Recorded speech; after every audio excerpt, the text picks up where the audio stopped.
This episode is brought to you by Principles. Are there limits to the U.S. government's debt growth? What will happen if the debts are not curtailed? What should policymakers or investors do? Those are urgent questions that legendary investor and New York Times bestselling author Ray Dalio addresses in his new book, How Countries Go Broke: The Big Cycle. The book comes out in June and is available for pre-order today, wherever books are sold. My favorite thing about Shipt since I signed up for Target Circle 360? No price markups when I order same-day delivery from tons of local stores. Only a handful of alcohol retailers and items don't count. I won't lie, I've had too much fun being like, markups on groceries? Not in my fridge. Markups on pet food? Not for my DOG. Markups on tools, electronics, home goods, meds? Not in my house. Anyway, it's awesome. Order now at shipt.com/360. Terms apply.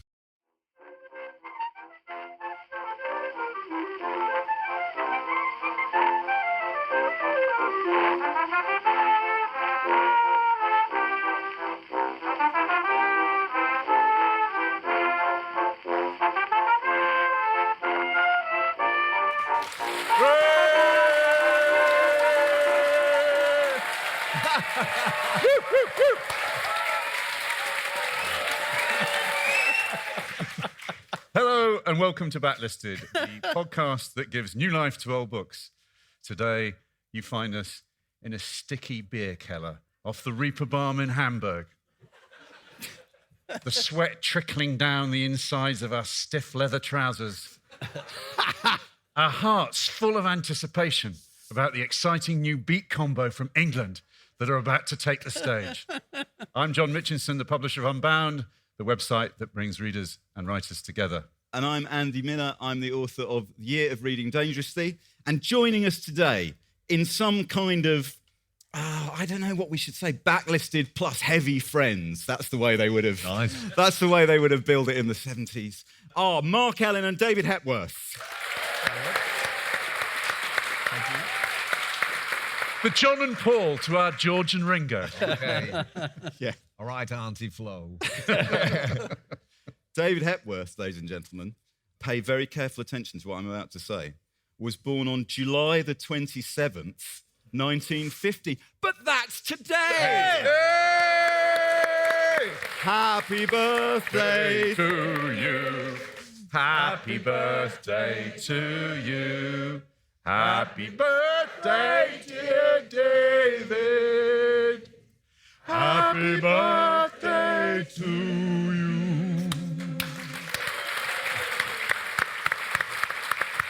Very good. I left my wife and children at home today just to get that, okay? Yeah.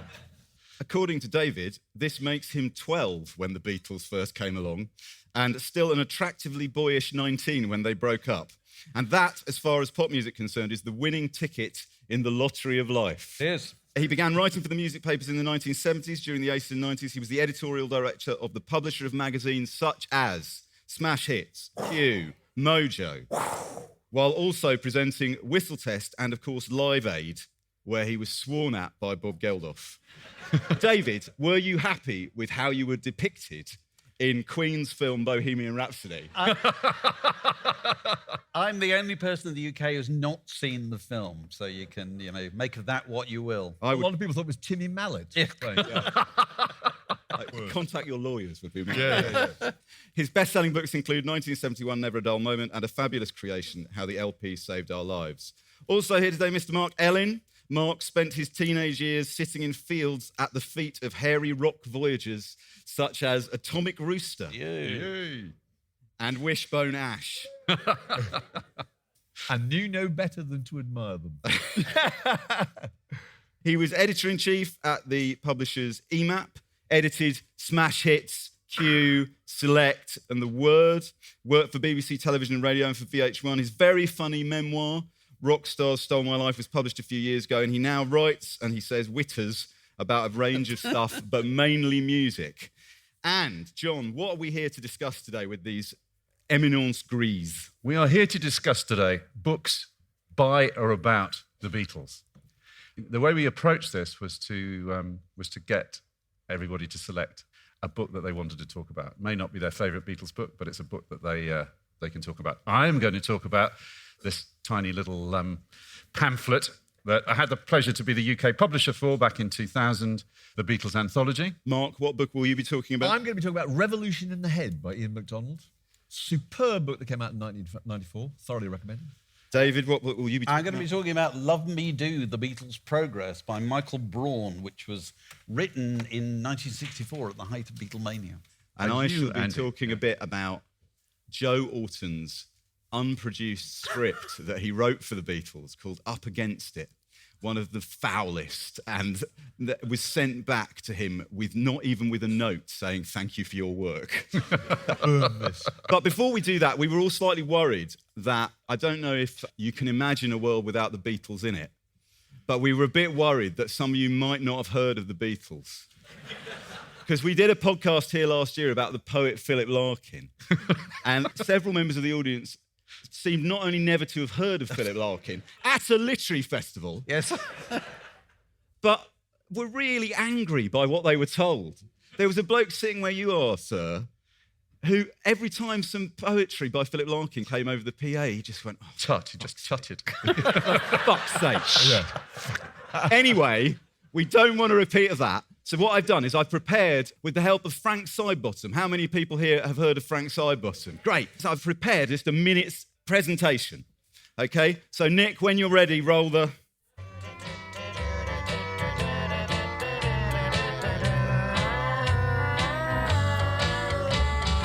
We are the Beatles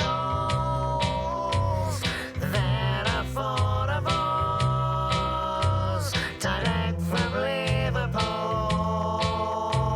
We came here on the bus. George, Paul and Ringo, George, Paul and Ringo, that is us.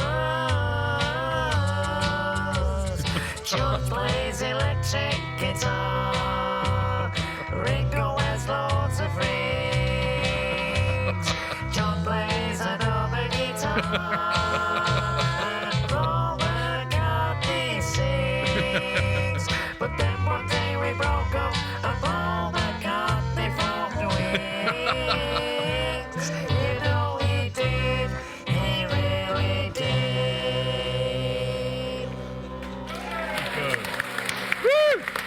Very good.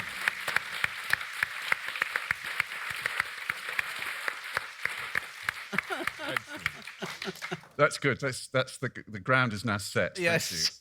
David, before I ask you about Love Me Do by Michael Braun, what is it about the Beatles story that we loved telling and retelling and sitting around the campfire and telling again? I was thinking about this recently because I had to write a sleeve note for the 50th anniversary reissue of Abbey Road, inevitably. And I was thinking to myself that there's two remarkable things about the Beatles. One is the music, and the other is the story. Yeah. And the reason the story is such a powerful story is in popular music, there are very few stories. There are loads of careers. There is no story of Bob Dylan. There is no story of the Rolling Stones because it's still going on. The Beatles had started at this point and finished at this point. And so it strikes me that the defining characteristic of a story is it's got an ending. Yeah. And we can hold that idea in our heads. The trajectory of what they did, was... and nowadays, we're used to bands having careers that are kind of 30, 40, 50 years. What happened with the Beatles happened in a period of what? 8 years? 8 years, yeah. It was absolutely all over. So that, I think, is why it's so powerful, because it is a genuine story in a world full of CVs, which is effectively what you've got with most other things in popular music. The only other stories are things that ended sadly, like Buddy Holly. That's a story, because it's quite short. Yeah. Elvis Presley maybe is just about a story. It's a bit too long. So that's my view. No one could. That's the answer. It's true though. No one could accuse the Beatles of having gone on too long, could you? It's almost unique. And Well, I think they were. I mean, I often say that the reason the Beatles are so good is the reason that Fawlty Towers is so good. They stopped. Yeah. They didn't hang around to sully their own reputation. The Rolling Stones will be on stage tonight, and I guarantee you nobody is shouting for anything from Steel Wheels. You know, they're shouting for Beggar's Banquet. You know what I mean? They should have stopped at that point.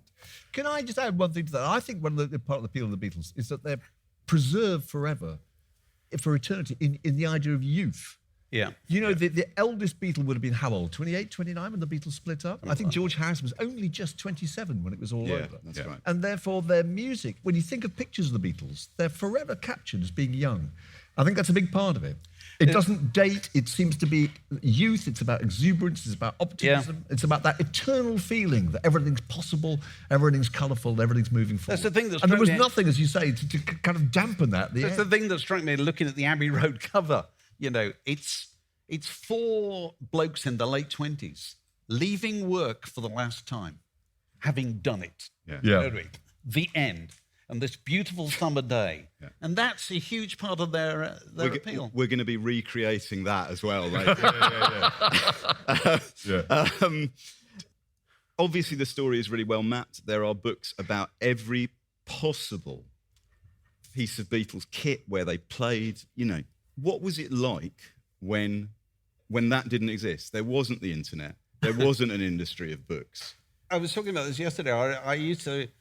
I was a schoolboy in Yorkshire in 1967, and the way you kept track of what was happening in records, new records, was you visited record shops. Yeah. You went as often as you possibly could. And I used to go home pretty much every night via the same small record shop. And on this occasion in early June 1967, I went past this tiny record shop, looked in the window, and there was the first album by somebody called David Bowie, who was never heard of again. And you know, the Supremes thing, Rodgers and Hart. And then this kind of strange acid blur. And I thought, well, what is that? And, you know, because you have to imagine there was a time when the Sgt. Pepper imagery was not familiar to you. You'd never seen it before. You know, small children could nowadays probably recognise it. You know, you got close to this, you think, my God, that's the new record by the Beatles. I knew they had a new record coming. I think I was aware because they'd done an interview with Kenny Everett, which had been on the radio the week before. Yeah, they played some tracks from it. But as far as, you know, there was no kind of, you know, radio hysteria. There was nobody saying the new Beatles record drops on Thursday or anything like that. Impact. You know, there was simply none of that kind of thing. You know, they weren't taking out huge, great posters. Well, you were saying that there'd been an article in one of the papers. Yeah, I used to read Record Mirror and the New Musical Express and so forth. That was how you kept up with those things. And I remember a picture feature in one of them, I think probably Record Mirror, which had pictures of the Beatles in the studio with George Martin. Probably one of them wearing a tank top, very much like yours, Andy.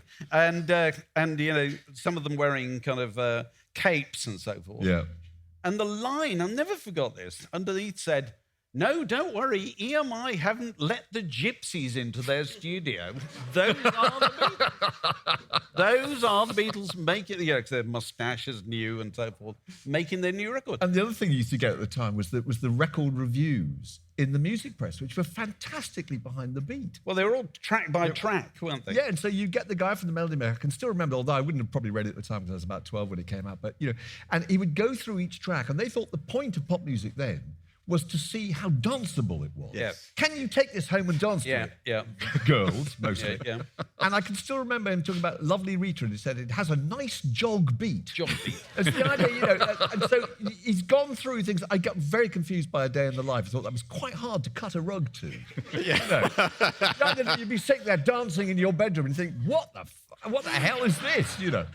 So this wasn't a news, you know, the Beatles released a new album. There wouldn't have been, as there would be today, as a sort of, and in other news, the Beatles today released their fifth Well, album. it was known to the Beatles fans, you know. It didn't dominate the 9 o'clock news. You Well, know. speaking of Beatles fans, this is some Beatles fans interviewed in New York during the Beatles' first visit, which coincidentally is the subject covered by David's choice of book Love Me Do by Michael Braun. The Beatles are great, Harvey Henry says so. Hey, the Beatles are great. The Beatles are great. They're great. I love them. I don't care what anybody thinks. I love the Beatles for them, and I'll always love them. Even when I'm 105 and an old grandmother, I'll love them. And Paul McCartney, if you are listening. Adrian from Brooklyn, love loves you with all her heart. I love you, Paul, and please come to the window so I can just see you. I saw you smoking before, and I kissed the limousine you looked at him. But I love you, and I want you, Paul. Please look at it. And Ringo, you can look at it, too, because I like you. Right. We, in a sense, we are all Adrienne from Brooklyn. Yeah. I think it's probably worth bearing in mind that Adrienne from Brooklyn, outside the Plaza Hotel in February 1964, at that point, probably had never seen them. Yeah. She had probably never seen them actually sing. Yeah. Because let's assume that's before Ed Sullivan. There's no videos. There's no way of knowing at all. You would have seen the odd picture in a magazine or something, and you might have bought an LP. You wouldn't actually have seen them. So that whole passion was built on very little information at all. And also, Mark, we were talking about the idea of the Beatles as, because the Beatles are seen as so part of the establishment now and so kind of sanded down and understood. The Beatles who arrive in America, the Beatles that are in this book that David's chosen, they weren't like that. You know, the shock of these working class kids with their ridiculous hair and their caveman beats. Fuss about It's a the hair lovely is press a little- conference. It's mentioned in that book, actually, where somebody gets up and asks the Beatles, what are they most scared of? The H-bomb or dandruff? Well, we've got dandruff. We've already got dandruff, so it's probably the latter, actually, you know. So, David, tell us about... Well, this is a really interesting. This is a really interesting book. This is a reissue from the mid-90s, I think, and I don't think it's in print at the moment. It is not. I'm sure it will be again at some point. And it's a unique document of the Beatles because, you know, it's the first one written about the Beatles before they were a phenomenon, before everybody understood what they were. You know, this was written at the time it was starting to happen. You know, because every other Beatles book, from kind of Brian Epstein's Cellar Full of Noise, which is whatever, 1965, 66, onwards, is quite clear that they are an absolutely extraordinary phenomenon. When this guy, Michael Braun, who was an American newspaper guy based in the UK, decided to write about them, he just kind of went along with, you know, on the ride with them through the height of Beatlemania. He's with them in England. He goes to Paris with them, where they hear for the first time that they're number one in the States. And then he goes to New York with them when they have their triumphant arrival. So it's, you know, it's fascinating portrait of that incredibly frenetic period at the beginning of it. But do you want me to read a bit of it? Please, that would be great. And this is where he first meets them, actually, in Cambridge. So he knows about them, but he goes along. He gets to go backstage. The police on emergency duty outside the ABC cinema in Cambridge were rapidly becoming agitated. Great swarms of duffel-coated adolescents kept rushing to the doors of the cinema to ask a question and then returned sighing to the queue that stretched for half a mile down Regent Street. A large number of the crowd did not have tickets for the show. What they were hoping for was a glimpse of the chief performers arriving at the theatre. They were disappointed. 4 hours before the curtain was scheduled to rise, the Cambridge police had driven to a pre-arranged rendezvous a mile from town, and the Beatles had arrived at the theatre in the back of a police van. Inside the circle lobby of the cinema, they were now meeting the press. This pre-show conference had become obligatory since the Palladium siege had made them big news. Each of the four was surrounded by his own little cluster of reporters and photographers. On the walls, large photos of players looked benignly down. On the table to the side, a bar had been set up that prominently featured Pepsi Cola and a selection of whiskies. "What will your film be about?" asked a reporter of the Beatle I recognized as Paul McCartney. "Sort of a fantasy-type thing?" "Well, yeah," replied Mr. McCartney, who was wearing, as are his three colleagues, a grey suit with a white button-down shirt and a black tie. As he talks, I notice that his features, which photographed so delicately, seem much harder in person. In another corner, John Lennon is sipping a Coke, which he keeps replenishing with scotch. "How long do you think the group will last?" somebody asks. "About 5 years." "Will the group stay together?" "Don't know," said Mr. Lennon, and pours another scotch into the Coke. On the side of the room, Ringo Starr is huddled on a sofa talking with two girls from a woman's magazine. George Harrison is standing at the bar, refilling his glass. The manager of the cinema walks over to the assistant manager, turns towards the bar, and pointing at George, asks, Which one is he? Backstage at the ABC cinema, all the performers, including the Beatles, were crowded into one large dressing room. A few of them played cards and upturned suitcases. Others are tuning the guitars. Paul McCartney walks in and out among the groups. Is everybody having a good time, he asks. John Lennon, in a black polo neck sweater, is walking around shouting, all visitors ashore, please. The ship is leaving, all ashore. Someone comes over and shows Lennon and McCartney a picture of them smiling. A lot of teeth in that picture, says Paul. We like to get our teeth into things, says John. Very good. Very good. Excellent. So, what strikes me reading it again is, it's a unique document of that time when it was just happening and it wasn't clear that it had happened. I get the feeling this book was not much read at the time. I was not aware of it really until years later because it was rather frowned on because they swear a few times in it. There's an amazing bit here. Dan Schreiber, our former guest Dan Schreiber, tweeted this bit, and he said this book was published in 1964. It's only a couple of lines. But you think, whoa. I know which bit you're going to read out. Yeah. John said that they have been told that girls masturbate when they are on stage. We're still at the masturbating stage ourselves, interrupted Paul. Yeah. I know. I mean, I like Paul McCartney, but... It's a lot too much information there, isn't it? Were you shocked when I'm really shocked. I couldn't believe it. I was going to mention that later. I just couldn't believe that they put that in there. And what is the energy, Mark, that comes from the Beatles in this book, do you think? Well, I think the most exciting thing is that the journalist travels with them inside the bubble of the Beatles. I mean, just to give you an idea of how this works today, I went on a trip about 4 years ago, the same sort of thing, really, on an aeroplane around the world with Rihanna. And a load of press people were meant to be following Rihanna. What actually happened in reality is we were put in cattle class. Rihanna was up the front sharp end in her fantastic bunker. And she was brought out about twice during the entire week for the most brilliantly stage-managed, controlled exposure to the press. Dressed a certain way, saying a certain thing, doing a certain thing. That's all the access you got. What's interesting about this is not somebody interviewing the Beatles and basing everything on the idea of what they say and their quotes. This is probably what they said to the person before and that we'll say to the person after that. It's about somebody simply observing what the Beatles do. And the Beatles, pretty much 24 hours a day, are surrounded by people. You cannot believe it. The bit when they go to the Georges V Hotel where John and Paul decided they've got to go and write a song. Under pressure. The access was extraordinary. I mean, the press were given incredible access you wouldn't have now. Astonishing. Well, it was assumed that a certain amount of what happened, they wouldn't report on. Yeah. Because they would not go that far. They wouldn't quote pop stars swearing. But that was what was unusual about that. But I think this point about observing them is really important, and it's something I've come to think about an awful lot more. Can I go a brief detour? I interviewed Bob Dylan. I had a harrowing experience interviewing Bob Dylan in 1986, and backstage at Madison Square Garden. And there was a break. Can I just say, where he turns to the press officer at one point, who says, how's it going? And he says, I don't know, he keeps asking me all these questions. That's my point. Because we all laughed, and then I went away and thought about it ever since. I thought, he's got a perfectly fair point. What am I asking him questions for? What secrets is he going to tell me? What do you really want to do with rock stars? You want to watch them. Yeah.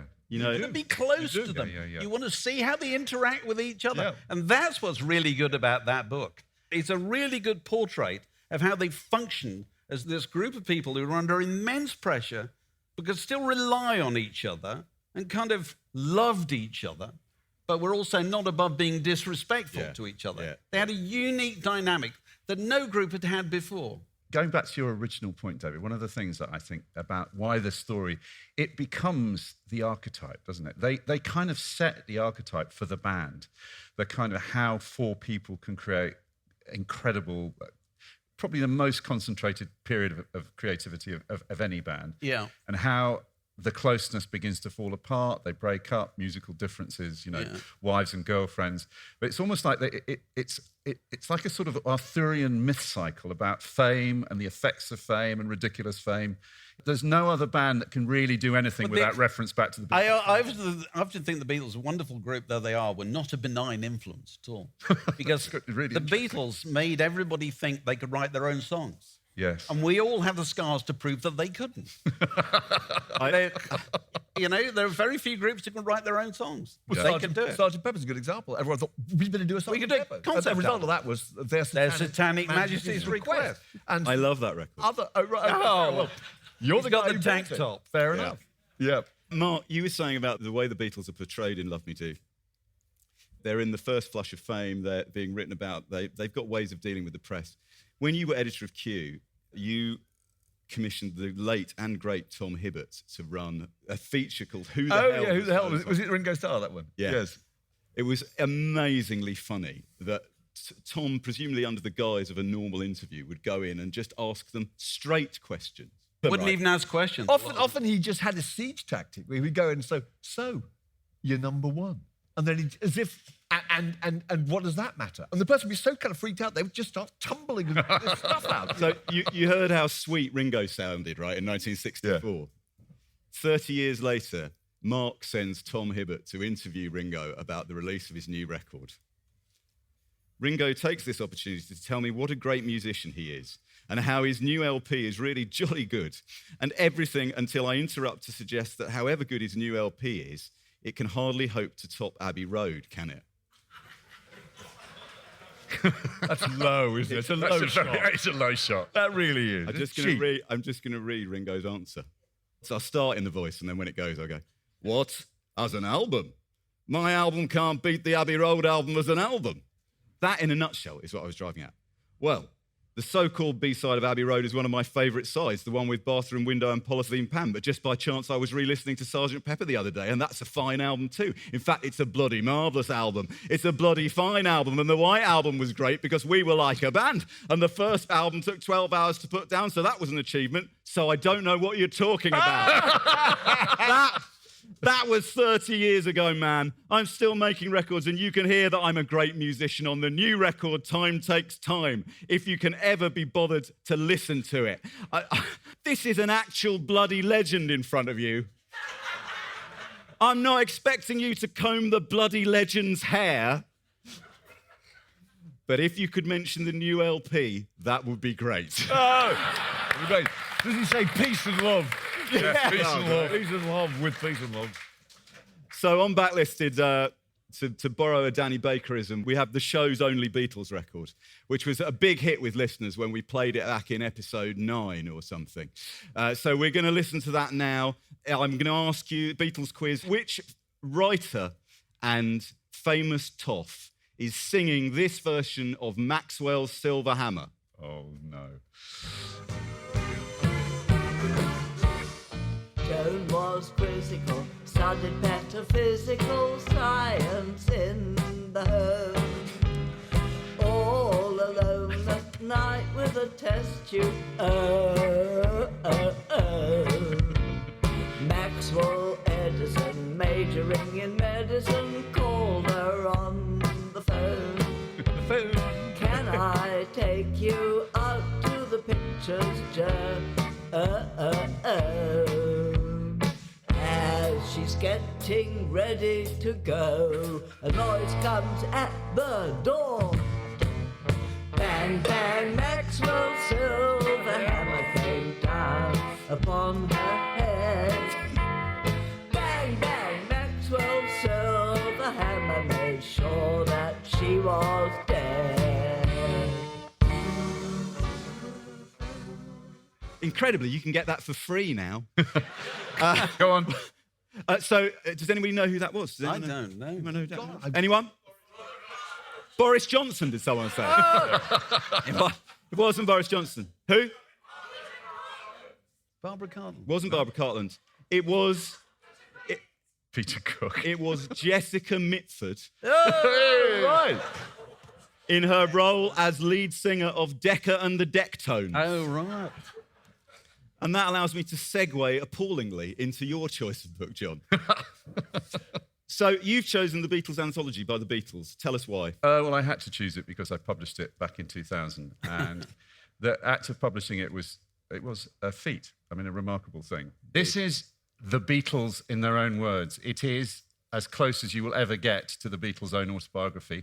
John was obviously dead, but all the interviews that went into it were new interviews with the three surviving Beatles, and the cleverly put together quotes from John from interviews that he'd taken with Rolling Stone in particular over the years. It is also the most luscious visual history of the Beatles, from their early style through to the psychedelics to the end. So it's them telling their own story. So if the Beatles are a kind of mythological cult, this is kind of like the text. I don't think it's the best book on the Beatles, for obvious reasons, but it is a very, very good book on the Beatles. It's a sort of definitive book on the Beatles. It's also a spectacularly beautiful physical object. It's not, as some people have noted, a book to read in bed. It is a book to have open reverentially on your coffee table and to go through, as I had to go through, having signed an NDA and locked into a room in Frankfurt to see the page proofs. The book it's the work of three men, essentially. Derek Taylor, the Beatles publicist, Brian Roylance, who ran an amazing publishing company called Genesis that were known for doing high-end books, and a genius called David Costa, who, as well as being one of the best designers of books in the world, he is a former guitarist in a band called Trees, who some of you might remember. Yeah. Oh, the Garden of Jane Delaunay. Yes. Yeah, 1970. So this was the team that the eminence grise of Apple Corps, not the computer company, Neil Aspinall, who some of you will know started as the Beatles roadie, but was there right the way through the whole of the Beatles' career. And after the Beatles split up in 1970, he ran Apple. He ran the Beatles' legacy on their behalf. Amazing, I think, human being. I mean, incredibly smart. He was kind of like Yoda. You'd go and sit and talk to Neil, and he would listen and not say anything, and then tell you in about the sentence what you said was complete bullshit. I mean, remember, we did a huge marketing plan for the book, and you just threw it in the bin in front of me. We're the Beatles, John. We always go to number one. And I said, well, yeah, sure, it's the Beatles, fine. Yes, you always go to number one, but we've got to sell this book. You know, I've spent quite a lot of money buying it, so we're going to serialize the book, John, in 80 different publications. And I said, what do you mean? He said, we're going to give exclusives to 80 different publications. And I said, well, that's going to work. I said, they're all going to go mental. You know, everybody's going to go absolutely mental. You know, they'll ask their money back. That's the clever thing. We're not going to ask for any money. We're literally going to give the book away. So we did. That's what we did. We gave the Sunday Times, the Observer, every single newspaper, Hotel and Caterers Weekly. There's a story about them crashing around. There's food magazines. 80 publications on the day of publication got their amazing exclusive for the first time. They went absolutely fucking furious. But there was nothing they could do because there's no money to be paid. You know, they just were given it. They ran it. The book went to number one. It stayed at number one. It was 2000, it was £35. It went on to sell 500,000 copies. It went to number one. We won Illustrated Book of the Year. Hey, let's pick this up again shortly. Support comes from ServiceNow. We're for people doing the creative work they actually want to do. That's why this ad was written and read by a real person and not AI. You know what people don't want to do? Boring, busy work. Now with AI agents built into the ServiceNow platform, you can automate millions of repetitive tasks in every corner of your business, IT, HR, and more, so your people can focus on the work that they want to do. That's putting AI agents to work for people. It's your turn. Visit ServiceNow.com. Shopping is hard, right? But I found a better way. Stitch Fix online personal styling makes it easy. I just give my stylist my size, style, and budget preferences. I order boxes when I want and how I want. No subscription required. And he sends just for me pieces, plus outfit recommendations and styling tips. I keep what works and send back the rest. It's so easy. Make style easy. Get started today at stitchfix.com/Spotify. That's stitchfix.com/Spotify. This episode is brought to you by Factor. Optimize your nutrition this year with Factor, America's #1 ready-to-eat meal service. Factor's fresh, never-frozen meals are dietitian-approved, ready to eat in just 2 minutes. Choose from 40 weekly options across 8 dietary preferences, like Calorie Smart, Protein Plus, and Keto. Eat smarter at factormeals.com/listen50 and use code listen50 for 50% off, plus free shipping on your first box. Factormeals.com/listen50. Code listen50. Terms and conditions apply. That's the business side to it. What's really interesting about it is it's what do you do, as Neil used to say, what do you do if you've got the biggest brand in the world, but you can't do anything with it? You know, so when the Stones need to do something, they just tour and they make a lot of money. But he said, I haven't had a band since 1970. And he pointed out that, he said, to get any decisions made, he said, I've got to have Paul's people. He said, I've got to have George's people. I've got to whoever the hell Ringo thinks he is that week, his people. And he said, I've got fucking Yoko Ono. Boo. Yeah. So he said, it's my life. I know your life is difficult, John, but believe me, it's not as difficult as my life. So the book could have been bland, it could have been obvious, but in fact, it's an extraordinary thing. As I say, that. And I think just for the visuals alone, I'm read you one little passage. But what I like about it is the intimate, the holiday snaps, the sense of it's particularly good on the early years where the Beatles were dealing with fame. There's an amazing story about, there's a warehouse. They have to hire a warehouse to put in George's 21st birthday presents. I mean, George Harrison died. Those presents are still somewhere. They never got opened. There were hundreds of thousands of presents that were sent in, millions probably from all over the world. Nobody had seen fame on this scale before. Nobody lived through it. Elvis to an extent, but this was global in a way that had never been witnessed before. And they toured. They did 1,400 live gigs. The other thing I like about the book is you get Mal Evans, the driver, you get Neil's voice. It's not just the Beatles' voice. And here's a little bit of Neil, which I think just puts into perspective why they were extraordinary. Neil, no band today would come off a long US tour at the end of September, go into the studio and start a new album, still writing songs, then go on a UK tour, finish the album in 5 weeks, still touring, and have the album in time out for Christmas. But that's what the Beatles did at the end of 1964. A lot of it was down to naivety, thinking that this was the way things were done. If the record company needs another album, you go and make one. Nowadays, if a band had as much success as the Beatles had by the end of 1964, they'd start making demands. If you look at the work schedule in late 1963 and right through 1964, you'll see it really was incredible. On top of the tours and the records and the film, they did a Christmas show and all the TV shows, Top of the Pops, Thank You Lucky Stars, Around the Beatles, 37 shows, and all the BBC radio shows, 22. It was non-stop. Brian was beginning to plan quite far ahead. At Christmas 1964, he would be planning for the tour of America for 65, trying to get a script together for Help, and he would have been planning whatever other tours they were doing. Somebody would suggest, can we have a holiday as well, Brian, while all this was going on? You just don't work like that now. No, nobody works. No. When you're doing a thing like that with the artist, there's traditionally a kind of tension between you and the artist. There's always something you want in there that they don't want in there. Did you have that? I don't think there was any controversy really about it. I think that the John stuff had gone through Yoko a lot. They did nothing to promote it. I mean, there was no Beatle involvement at all. Probably around about this time when we did a program for Paul McCartney at Q. We did. And I had a meeting with McCartney, and I said, "Do you keep anything? Do you keep stuff?" He said, "Oh yeah, it's in an archive. Yeah. You can go and look at it."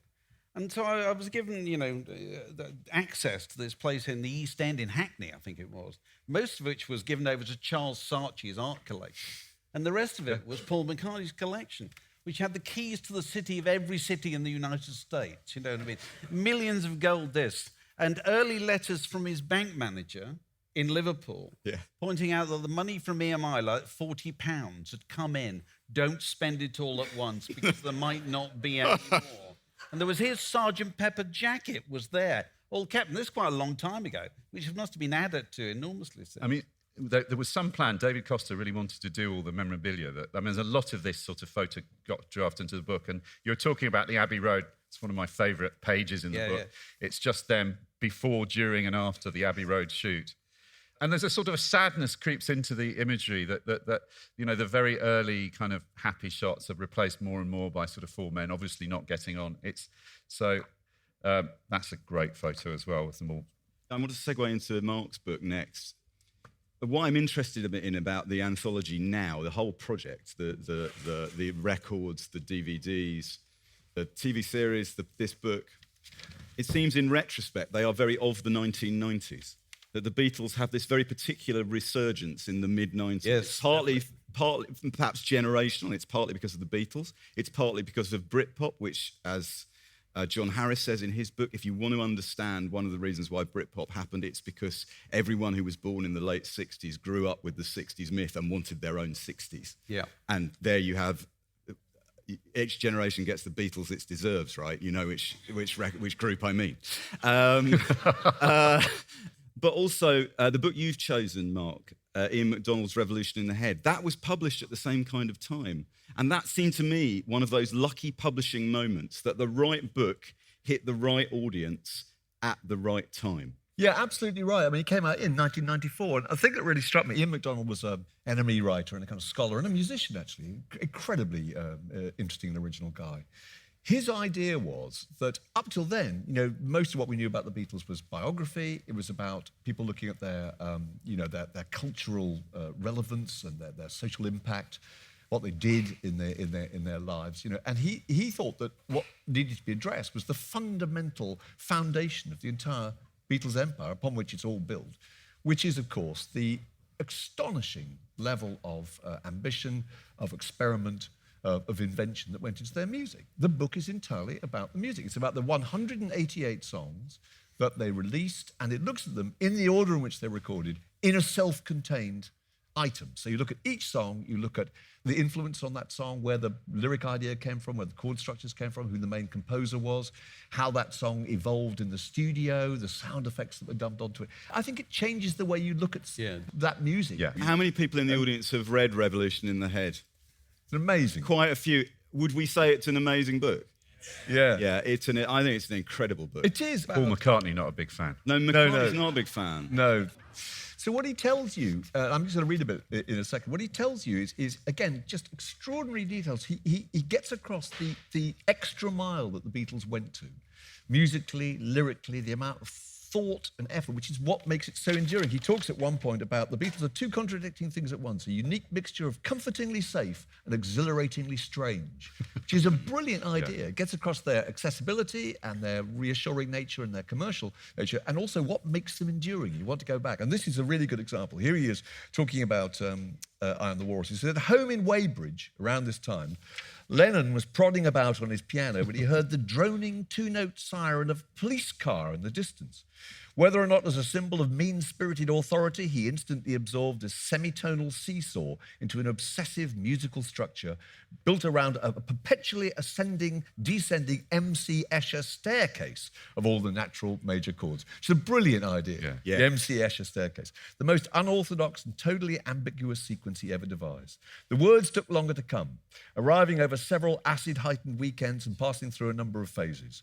According to Lennon's friend Pete Shotton, the original inspiration was from a boy at their old school quarry bank describing how his English class was analysing the Beatles' lyrics, a fact which Lennon found hilarious. His teachers at quarry bank, particularly his English teachers, had always dismissed him as a talentless disruptor, a rejection which left deep scars. But reminiscing, he and Shotton recalled a typical playground nonsense chant, yellow matter custard, green slop pie, all mixed together with a dead dog's eye. And yet, as the lyric progressed, it grew more pointed, rising above the level of schoolboy nose thumb to embrace his festering resentment of the British establishment as a whole, gradually turning into an angry sequel to the darkly melancholic Strawberry Fields Forever.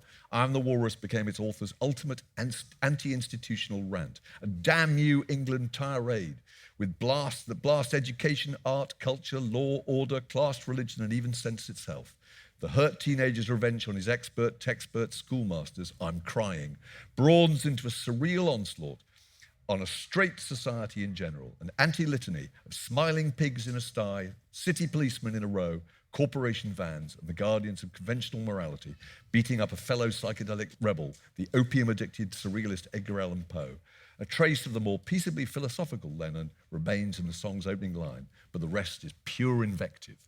And I think that's fantastic. Oh, that is... Now, you could ask... Yeah.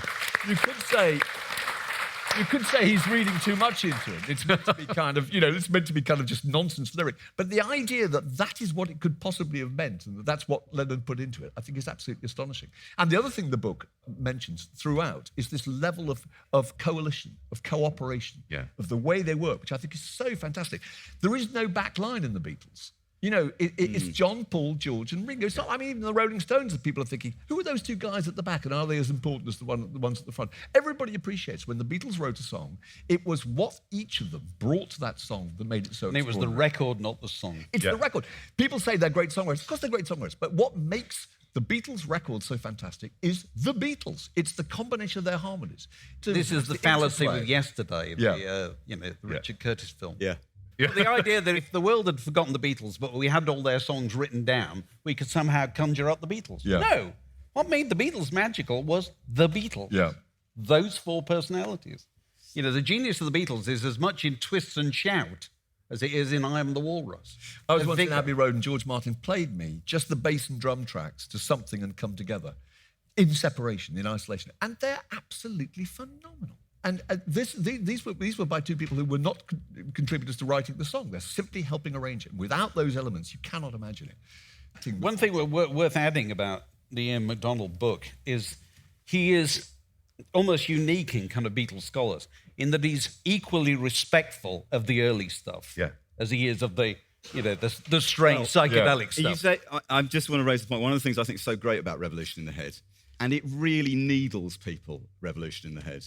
It's one of the things I like about it. It's like a really well-sequenced record. It's sort of an accident of the format that Ian has different voices to discuss different records and how he feels about them.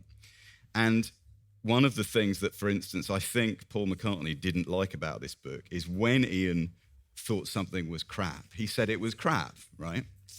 So he's just written so eloquently about I Am the Walrus. Yeah. Entry 1, 2, 3 across the universe. Oh, yes. Yeah. After the aggressive sarcasm of I Am the Walrus, it's sad to find Lennon, some months and several hundred acid trips later, chanting this plaintively babyish incantation.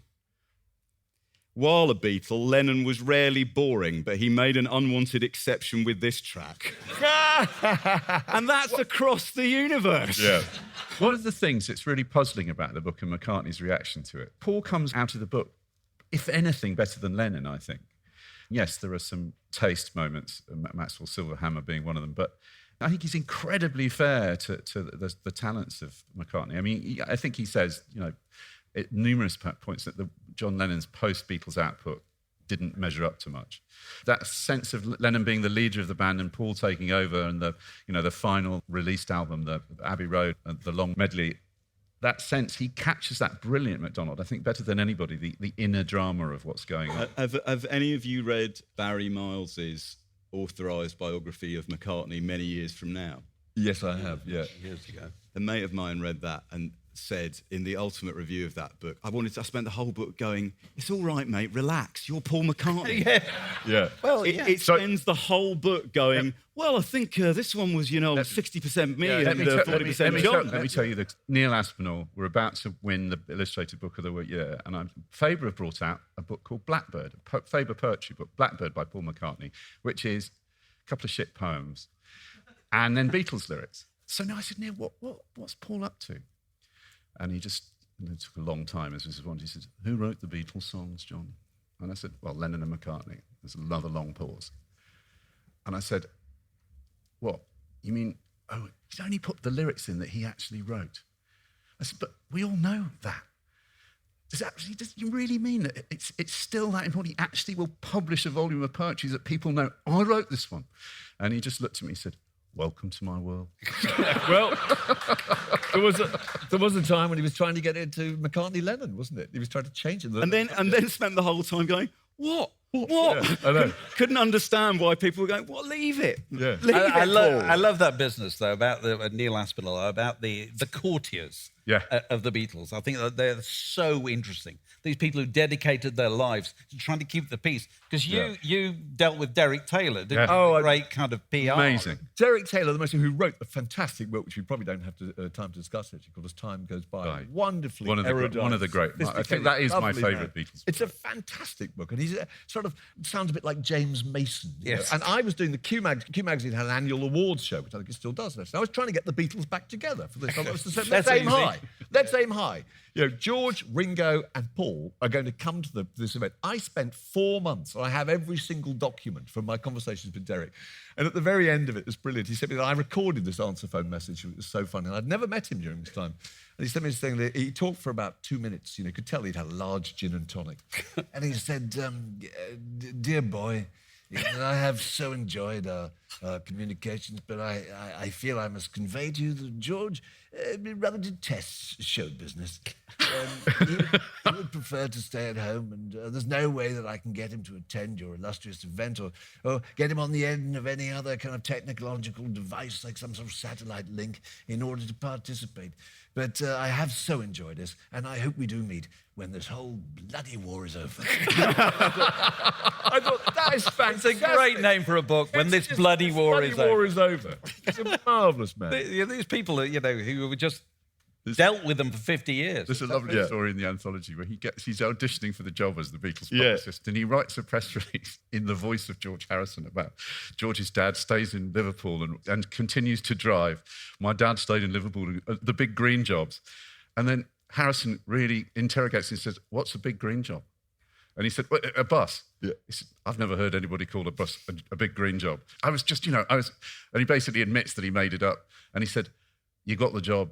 Yeah. Next time you write a story, I'll sit down and write it with you. Yeah. Leave the scalp to me. All right. Yeah. So I'm going to talk just a little bit about my choice, which was I wanted to throw a piece of slightly disruptive energy in, and I wanted to try and capture that feeling of horror that parents felt when the Beatles came about, because I do feel it's a great shame that all the anarchy that the Beatles represented and the change and the energy and the energy of youth that we've talked about has turned into Richard Curtis's film Yesterday. It has been completely sanded down, and we can only find traces of it now in that butterfly. Wow. That's the sort of thing that George Harrison, I felt, John was with us. So Up Against It was written by the playwright Joe Orton. He was commissioned to write this script to be filmed for the Beatles. The Beatles rejected it. It was going to be their film after Help. And Richard Lester decided he would film it instead with another group. He loved it so much. He had a meeting lined up with Joe Orton, and on the morning that Orton was supposed to go and meet with Dick Lester, he was killed by his lover, Kenneth Halliwell. And so Up Against It was never produced, but then in 1997 it was turned into a radio play starring, amongst others, Douglas Hodge and Damon Albarn. And I'm just going to play you a minute of that, and you might be able to hear both some very typical Joe Orton work and also why the Beatles were not comfortable with it. Come in. They're holding a memorial service for the woman who threw herself overboard last night for love of me. We shan't be interrupted. We shouldn't be doing this. Think of my husband. I don't find his image in the least bit stimulating.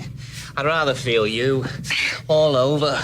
Could you get your hand off me? Oh, you do things inside me, Rowena. Springs, spring, valves, gush. Half cocks go off full cock. I shall ring for a steward. So you want a threesome? I'll take my shirt off. What are those scars on your back? Are they the marks of the lash? No, I've been wearing an oversized string vest. You want me totally or absolutely nude? We cannot go on like this. It's wrong, and we should be thoroughly ashamed of ourselves. I thought you were the most advanced woman in the world. Well, what's that got to do with it? I thought you modern birds lived for this kind of thing. I'm afraid you're quite wrong.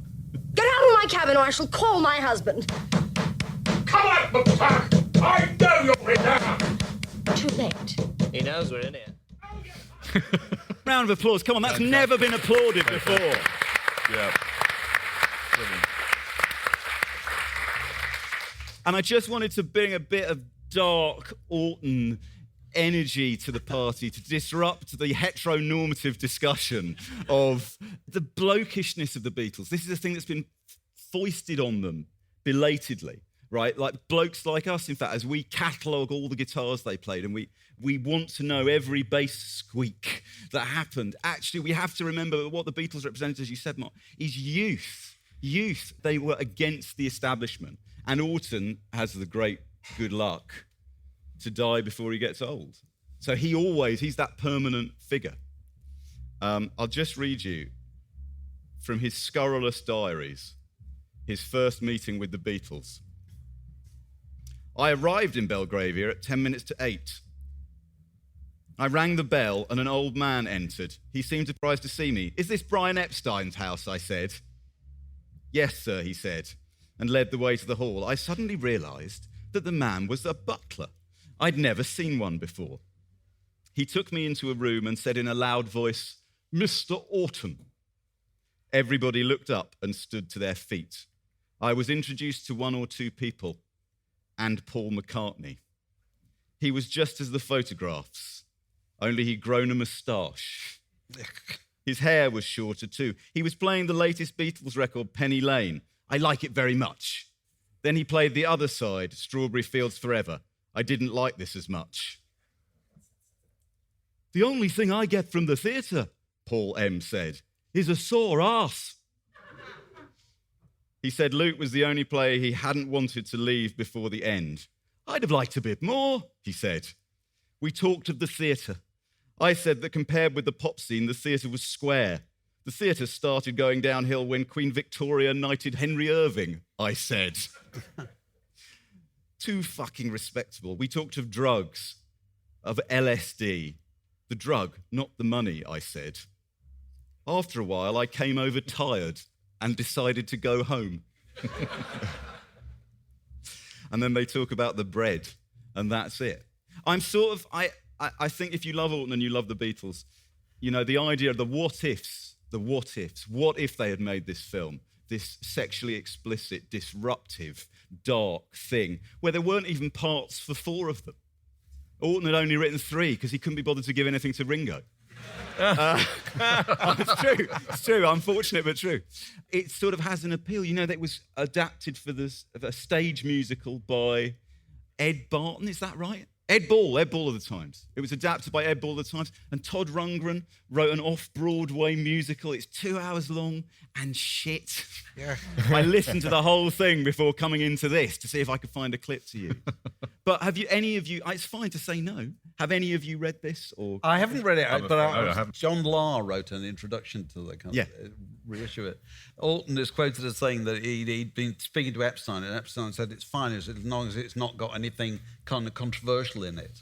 And Orton doesn't tell him that he's got 4 murders, 2 rapes, and whatever. Yeah. He just assumes that when it gets there, it'll pass somehow. You know, he was riding his luck. But also the idea of Orton as a, you know, like the Beatles, well, we should think of them in the same bracket, even if they couldn't work together. You know, they were young and they are sexy and they are only interested in the things in which they are interested in, right? And they're going to make you interested in them. That's one of the great 60s things. Yeah. You join our party or don't bother. We don't care. I think Nick Cohen says this in his wonderful book, What Bopaloo Bop, you know. We are self-contained. We are the Beatles. We don't need anybody at all. I'll read one little bit from Ringo. It's one of my favourite little bits from towards the end of the anthology. He just said, they became the closest friends I ever had. I was an only child and suddenly I felt as though I'd got 3 brothers. We really looked out for each other and we had many laughs together. In the old days, we'd have the hugest hotel suites, the whole floor of a hotel, and the 4 of us would end up in the bathroom just to be with each other because there were always pressures. Someone always wanted something, an interview, a hello, an autograph, to be seen with us, to speak to my dog, whatever. We took care of each other, and we were the only ones who had that experience of being Beatles.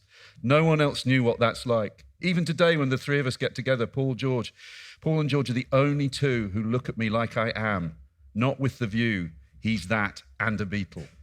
Everyone else does that. Even our friends do that. There's always that underlying current. In the way that the astronauts who went to the moon shared that unique experience together, it's absolutely true of the Beatles. We three are now the only people who can sit and understand each other and understand it. It's good, isn't it? They're great. Fantastic.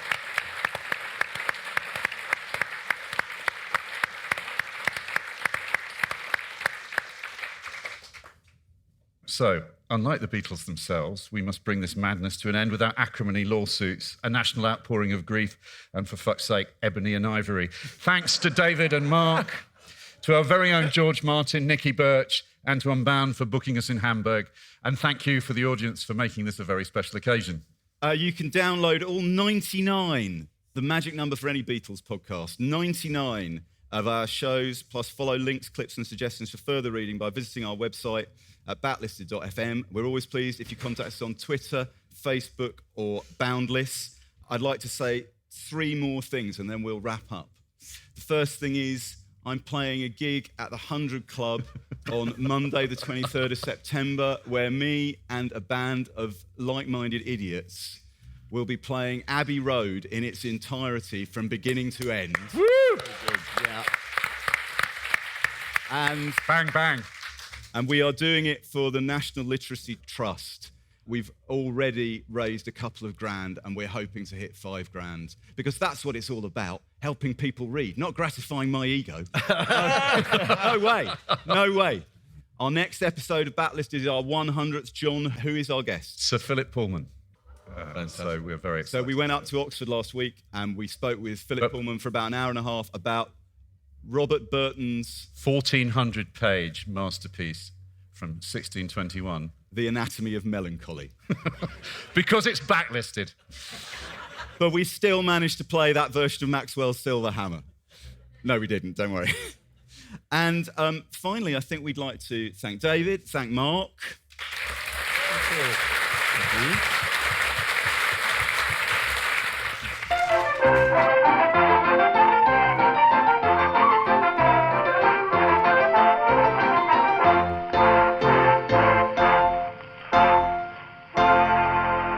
If you prefer to listen to Backlisted without adverts, you can sign up to our Patreon.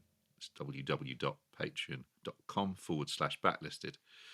As well as getting the show early, you get a whole 2 extra episodes of what we call Locklisteds, which is Andy, me, and Nicky talking about the books, music, and films we've enjoyed in the previous fortnight.